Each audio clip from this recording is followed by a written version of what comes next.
क्या आपकी भी पीएचडी कंप्लीट हो गई है या कंप्लीट होने वाली है या आप पीएचडी कर रहे हैं? तो आपके मन में एक सवाल आता होगा कि पीएचडी के बाद क्या करेंगे? पीएचडी के बाद हमारी जो रिसर्च है उसको हम आगे कैसे बढ़ाएंगे और पीएचडी के बाद में हमारी क्या स्कोप है? तो ये वीडियो आपके लिए है, इस वीडियो को लास्ट तक आपको देखना है। तो दोस्तों, भारत सरकार आपके लिए लेके आई है नेशनल पोस्ट डॉक्टरल फेलोशिप, यानी पीएचडी के बाद में आपको फेलोशिप कैसे मिले। तो इसके लिए भारत सरकार है एक बहुत ही शानदार सी फेलोशिप स्कीम है जो लेके आई है, जिससे कि आपकी रिसर्च है वो आगे बढ़ सके और आपको सालाना लाखों रुपए हैं जो मिल सके। अगर मैं बात करूं तो हर महीना लगभग 71,000 रुपए आपको मिलेंगे, साथ में और कंटीजेंसी फंड और अदर जो अलाउंसेस हैं वो भी इस फेलोशिप में भारत सरकार के द्वारा दिए जाएंगे। तो आज हम बात करते हैं एक बहुत ही शानदार सी लेटेस्ट फेलोशिप स्कीम के बारे में, जो कि पोस्ट डॉक्टरल फेलोशिप है, यानी कि पीएचडी के बाद में आपको मिलती है। तो हम बात कर रहे हैं आपकी अनुसंधान नेशनल रिसर्च फाउंडेशन के बारे में, ANRF, अनुसंधान नेशनल रिसर्च फाउंडेशन।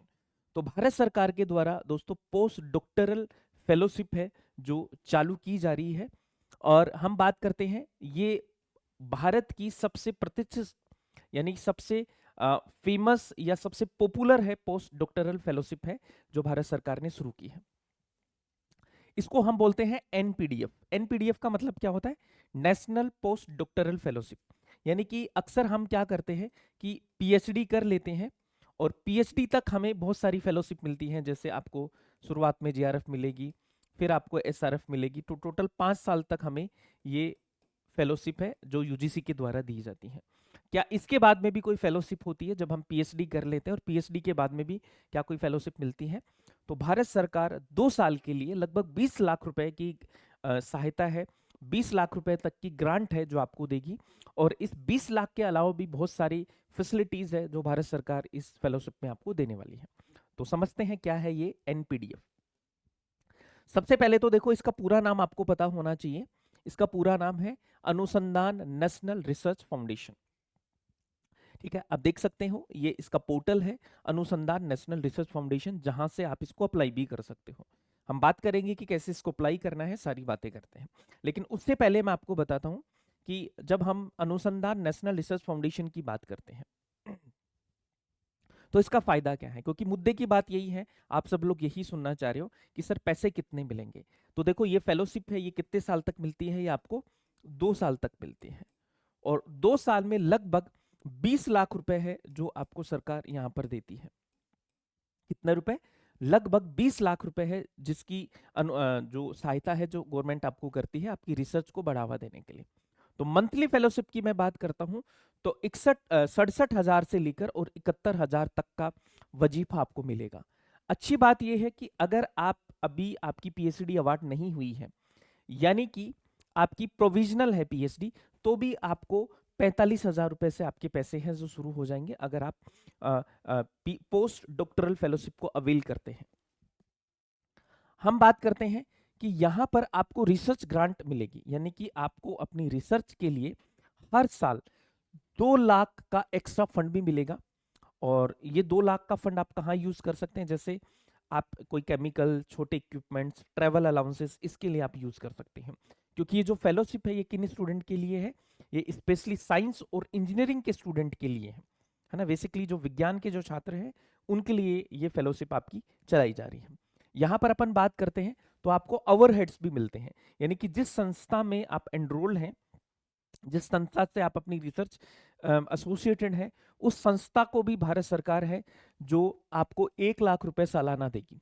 आपको तो देगी 20 लाख रुपए 2 साल के लिए, लेकिन जिस संस्था में आप एसोसिएटेड है, जिस संस्था से आप पीएचडी कर पोस्ट डॉक्टरल फेलोशिप कर रहे हैं, वो उसको भी ये 1 लाख रुपए आपको देगी।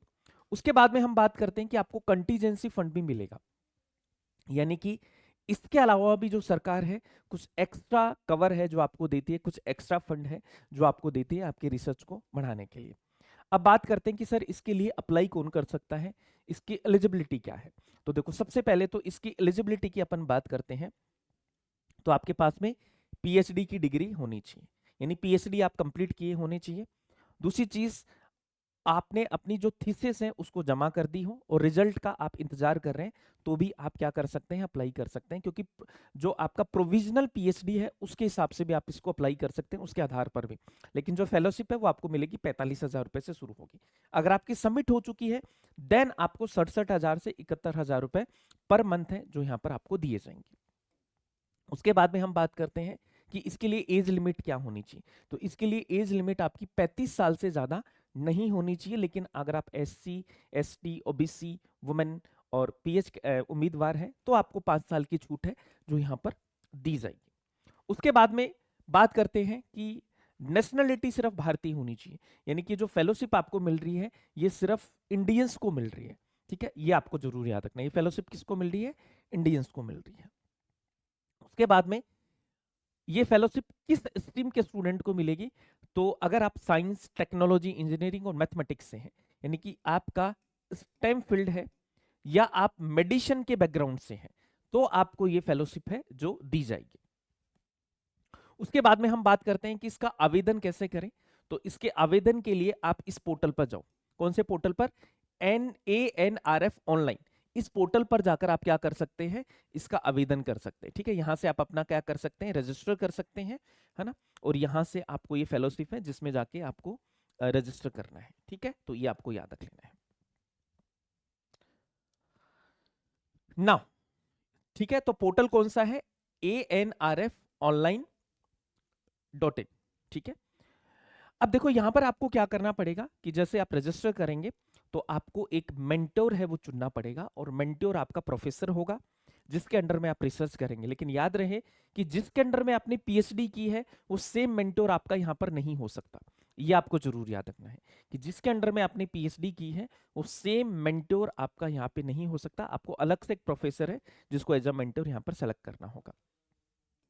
सबसे इंपॉर्टेंट पार्ट है कि आपको यहाँ पर एक रिसर्च प्रपोजल तैयार करना पड़ेगा, और इसमें एडमिशन का सबसे जो स्ट्रॉन्ग जो वो है आपका रिसर्च प्रपोजल। कि जितना स्ट्रॉन्ग आपका रिसर्च प्रपोजल होगा उतने ही ज्यादा चांसेस है कि आपका यहाँ पे एडमिशन होगा। और रिसर्च प्रपोजल आपका ऐसा होना चाहिए जो देश दुनिया को कुछ दे सके, कुछ कंट्रीब्यूट कर सके, हमारे नेशनल डेवलपमेंट में आप कंट्रीब्यूट कर सके। ऐसा आपको रिसर्च प्रपोजल है जो तैयार करना होगा, यानी कि आपका आइडिया जो है वो आपका दमदार होना चाहिए। रजिस्ट्रेशन शुरू हो चुके हैं, तो आपको रजिस्टर कहाँ पे करना है, इस अनुसंधान नेशनल रिसर्च फाउंडेशन का जो पोर्टल है, ऑनलाइन आपको रजिस्ट्रेशन का करना है। ठीक है जी, तो ये आपकी स्कीम थी, आपको बहुत अच्छे से इसको याद रखना है।